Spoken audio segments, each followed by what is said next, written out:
إنا أنزلنا التوراة فيها هدى ونور يحكم بها النبيون الذين أسلموا للذين هادوا والربانيون والأحبار بما استحفظوا من كتاب الله وكانوا عليه شهداء فلا تخشوا الناس واخشوني ولا تشتروا بآياتي ثمنا قليلا ومن لم يحكم بما أنزل الله فأولئك هم الكافرون وكتبنا عليهم فيها أن النفس بالنفس والعين بالعين والأذن بالأذن والسن بالسن والجروح قصاص فمن تصدق به فهو كفارة له ومن لم يحكم بما أنزل الله فأولئك هم الظالمون وقفينا على آثارهم بعيسى ابن مريم مصدقا لما بين يديه من التوراة وآتيناه الإنجيل فيه هدى ونور ومصدقا لما بين يديه من التوراة وهدى وموعظة للمتقين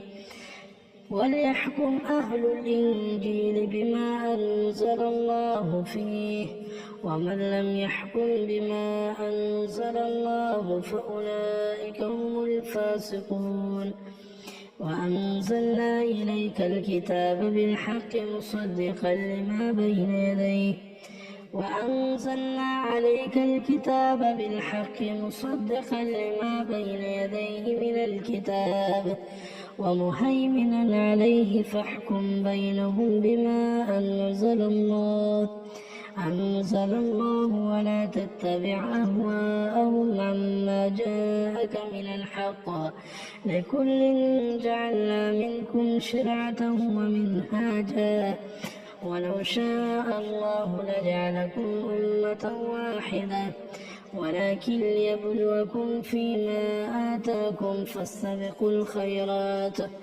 إلى الله مرجعكم جميعا فينبئكم بما كنتم فيه تختلفون وأن احكم بينهم بما أنزل الله ولا تتبع أهواءهم عما جاءك من الحق واحذرهم أن يفتنوا عن بعض ما أنزل الله إليك فإن تولوا فاعلم أنما يريد الله أن يصيبهم ببعض ذنوبهم وإن كثيرا من الناس لفاسقون أفحكم الجاهلية يبغون ومن أحسن من الله حكما لقوم يوقنون يا أيها الذين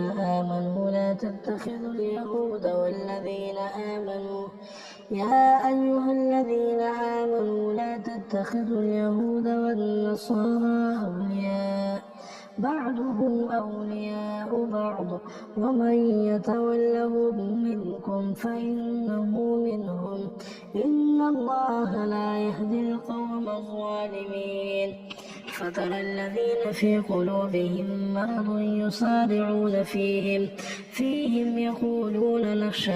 أن تصيبنا دائرة فعسى الله أن يأتي بالفتح أو أمر من عنده فيصبحوا على ما أصروا في أنفسهم نادمين ويقول الذين آمنوا أهؤلاء الذين أقسموا بالله جهد أيمانهم إنهم لمعكم حبطت أعمالهم فأصبحوا خاسرين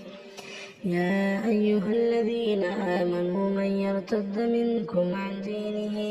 عن دينه فسوف يأتي الله بقوم يحبهم ويحبونه أذلة على المؤمنين أعزة على الكافرين يجاهدون في سبيل الله ولا يخافون لومة لائم ذلك فضل الله يؤتيه من يشاء والله واسع عليم.